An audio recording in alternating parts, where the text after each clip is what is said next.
السلام علیکم، میں ہوں منیزہ جہانگیر اور آپ دیکھ رہے ہیں پروگرام سپاٹ لائٹ. ناظرین، آج 3 سابق وزراء اعظم کے مقدمے عدالتوں میں لگے ہوئے تھے. ان میں سے ایک کے اہل خانہ 44 سال کے بعد انصاف کی توقع کر رہے ہیں، اور یہ کہانی پاکستان کی عدالتوں میں کیے گئے فیصلوں کی ہے، جہاں کئی سیاستدانوں کو کرپشن اور قتل کے مقدمات میں سیاست سے باہر کیا گیا ہے، مگر بعد میں الزامات ثابت نہیں ہو پاتے اور پھر عدلیہ کو اپنے ہی کیے گئے فیصلوں پر شرمندگی اٹھانا پڑتی ہے. آج میاں نواز شریف کو اسلام آباد ہائی کورٹ نے العزیزیہ ریفرنس سے بری کر دیا. ان کو اس کیس میں دسمبر 2018 میں 7 سال قید کی سزا سنائی گئی تھی. ان پر الزام تھا کہ وہ یہ ثابت نہیں کر سکے کہ ان کے پاس العزیزیہ اسٹیل مل لگانے کے لیے اور ہل میٹل لگانے کے لیے سرمایہ جو ہے وہ کہاں سے آیا، مگر نیب یہ ثابت نہ کر سکی کہ نواز شریف ہی ان اثاثوں کے مالک تھے یا نہیں. دوسری طرف آج ذوالفقار علی بھٹو کو عدالتی فیصلے کے تحت پھانسی دیے جانے کے خلاف صدارتی ریفرنس کی 12 سال بعد پہلی سماعت ہوئی. آج جسٹس منصور علی شاہ نے پوچھا کہ ہم کس دائرہ اختیار کے تحت اس کیس کو سن سکتے ہیں، اور انہوں نے پاکستان پیپلز پارٹی کے وکیل فاروق نائک سے سوال پوچھا کہ کیا کسی بھی آمریت کے دوران عدلیہ آزاد نہیں تھی، اور کیا اس وجہ سے اس کیس میں منصفانہ ٹرائل کا حق پورا نہیں ہوا تھا. یہ سوال انہوں نے کیا. آج کی عدالتی کارروائیوں کے مستقبل کے سیاسی منظرنامے پر اثرات کے حوالے سے بات کرنے کے لیے ہم نے دعوت دی ہے سابق اٹارنی جنرل اور سینئر وکیل عرفان قادر صاحب کو، ماہر قانون ثاقب جیلانی صاحب کو، اور سابق صدر سپریم کورٹ بار عابد زبیری صاحب کو. عرفان قادر صاحب، آپ سے پہلا سوال کرتی ہوں، چونکہ نیب کی کارکردگی پہ بہت سارے سوال اٹھ رہے ہیں، اور ان میں سے ایک یہ ہے کہ عام عدالتوں میں تو یہ ہوتا ہے انوسنٹ انٹل پروون گلٹی، مگر نیب کے قانون میں یہ تو نہیں ہے کہ جی پہلے آپ کو پکڑتے ہیں پھر بعد میں جو ہے وہ ثبوت ڈھونڈتے ہیں اور آپ کو ہی اپنی بے قصوری کے جو ہے وہ ثبوت دینے پڑتے ہیں. دیکھیں، یہ جو پرسیپشن ہے کہ نیب کے جو ایکیوزڈ ہیں اونس ان پہ ہوتا ہے اور نیب کی پروسیکیوشن پہ نہیں ہوتا، یہ بالکل غلط بات ہے. انیشل اونس جو ہے وہ ہمیشہ پروسیکیوشن پہ ہوتا ہے اور نیب کیسز میں بھی پروسیکیوشن پہ ہوتا ہے. وہ صرف ایک حد تک جب اونس وہ ڈسچارج کر لیتے ہیں اور جب وہ اسٹیبلش کر دیتے ہیں کہ یہ جو ایسٹس ہیں یہ انہی نے ایکوائر کیے تھے، انہی کی ایکوزیشنز ہیں، اور پھر وہ ایک اس کا موازنہ کرتے ہیں ان سورسز آف انکم سے کہ یہ سورسز آف انکم ہیں، یہ ایسٹس ہیں، انہوں نے بنایا ہے، لہذا دونوں میں مطابقت نہیں ہے، تو اس کے بعد اونس جو ہے ایکیوز پہ شفٹ کرتا ہے. اچھا. یہ جو کیس تھا پناما کا کیس، اس میں ایسی چیز ہوئی نہیں تھی کیونکہ یہاں پہ وہ جو انیشل اونس ہے وہ ڈسچارج ہی نہیں ہوا تھا. وہ اس کی وجہ یہ تھی کہ نیب نے سب سے پہلی بات تو یہ اس کیس میں تفتیش کی نہیں تھی.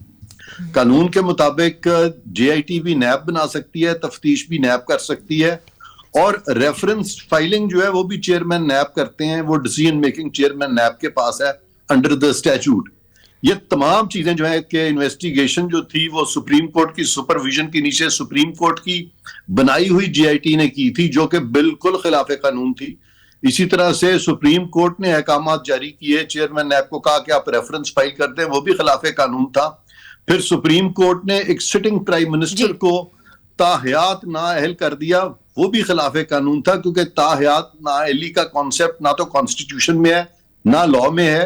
اور جب آپ بات کرتے ہیں نااہلی کی یا ڈسکوالیفیکیشنز کی یا پینلٹیز کی یا افینسز کی، تو وہاں پہ اسپیسیفکلی اس کی ڈسکوالیفیکیشن وہ کانسٹیٹیوشن میں پرووائڈڈ ہونی چاہیے، اور اگر کانسٹیٹیوشن میں یا لا میں پرووائڈڈ نہیں ہے تو کورٹ اپنے پاس سے وہ ڈسکوالیفیکیشن امپورٹ نہیں کر سکتی، یا اپنے پاس سے یہ خود سپرا لیجسلیچر بن کے کانسٹیٹیوشن کو یا لا کو ری رائٹ نہیں کر سکتی. آپ 62(1)F کی طرف اشارہ کر رہے ہیں.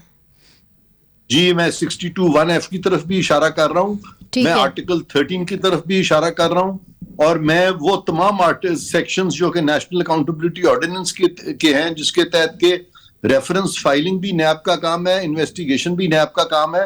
تو یہ تمام چیزیں نیب نے نہیں کی تھی، یہ سپریم کورٹ نے کی تھی. انہوں نے کیسے کر دی؟ انہوں نے کیسے احکامات جاری کر دیے کہ 3 ریفرنسز فائل ہوں گے، جبکہ assets beyond known source of income کے جو میٹرز ہوتے ہیں اس میں ملٹیپل ایسٹس جو ہیں ان پہ ایک ریفرنس فائل ہو سکتا ہے، ان پہ 2 یا 3 یا 6 یا 20 ریفرنس فائل نہیں ہو سکتے. یہ اتنی سمپل سیدھی باتیں تھیں کہ کیا ہمارے سپریم کورٹ کے ججز کو لا نہیں آتا؟ اور یہاں پھر ان سے بہت بڑی غلطی ہوئی ہے، ان مس پرسیپشن اتنا بڑا ہو گیا کہ وہ